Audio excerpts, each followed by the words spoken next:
দেখো বন্ধুরা, এই যে বিরিয়ানিটা দেখতে পাচ্ছ, এটা কিন্তু মধ্যমগ্রাম চৌমাথার একদম বাদু রোডের উপরে ইন্ডিয়ান ব্যাংকের নিচে নন্দরানী কিচেন।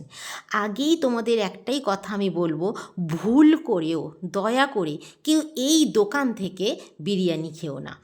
তো আমি চলে গিয়েছিলাম বিরিয়ানি নিতে, যে বিরিয়ানি কিনবো, ভেজ বিরিয়ানি। তো তার আগে যেহেতু সোমবার ছিল, আমি একটু মন্দিরে গিয়েছিলাম পুজো দিতে।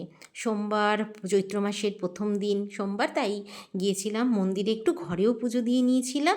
তারপরে মা আর মেয়ে মিলে বাড়ি ফিরলাম মন্দির থেকে। এবার আমরা যাব মধ্যমগ্রাম, যেটা তোমাদের ভিডিওর প্রথমেই দেখিয়েছি, যে যেহেতু পুরোপুরি ভেজ নন্দরানী কিচেন, খুব নামও শুনেছি। তো চলো, আমি ভাবলাম যাওয়া যাক।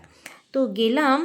আমি তোমাদের সাথে এটা না শেয়ার করে পাচ্ছি না, এতটাই বাজে অভিজ্ঞতা হলো আমার।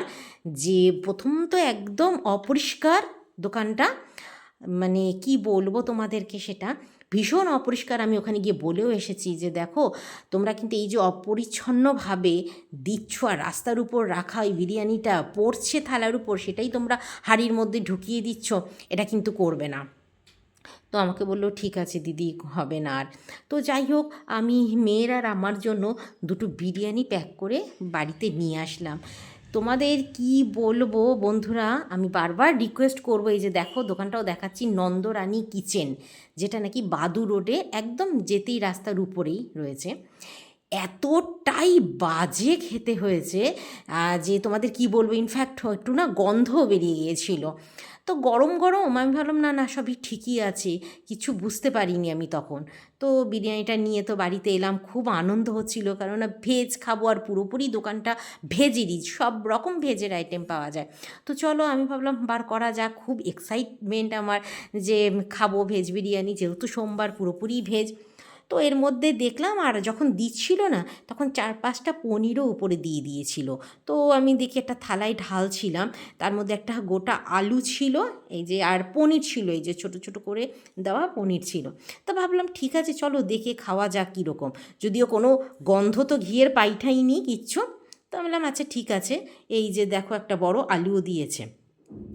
তো ঠিক আছে, পনির আছে, আলু আছে, আর একটু সয়াবিন ছিল 5-6টা মতো। কিন্তু বন্ধুরা, খেতে এতটাই বাজে হয়েছে যে আমি তোমাদেরকে বারবার একই কথা বলবো, কেউ ভুলেও যেন ওই দোকান থেকে কেউ না, জানো তো নিয়েছে কিন্তু 140 টাকা।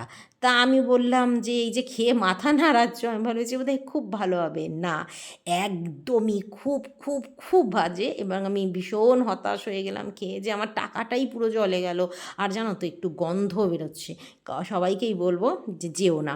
তো যাই হোক, সন্ধেবেলায় নিয়ে আমি বসে গেলাম, এর থেকে সাবু মাখা আর মিষ্টি, যেটা খেয়ে অন্তত একটু শান্তি পেলাম। জানো তো, বিরিয়ানিটা না আমার পুরোই নষ্ট হলো, এতটাই বাজে। তো যাই হোক, আজকের অনেক দিন পরে লং ভিডিও দিলাম, কেমন লাগলো জানিও তোমরা।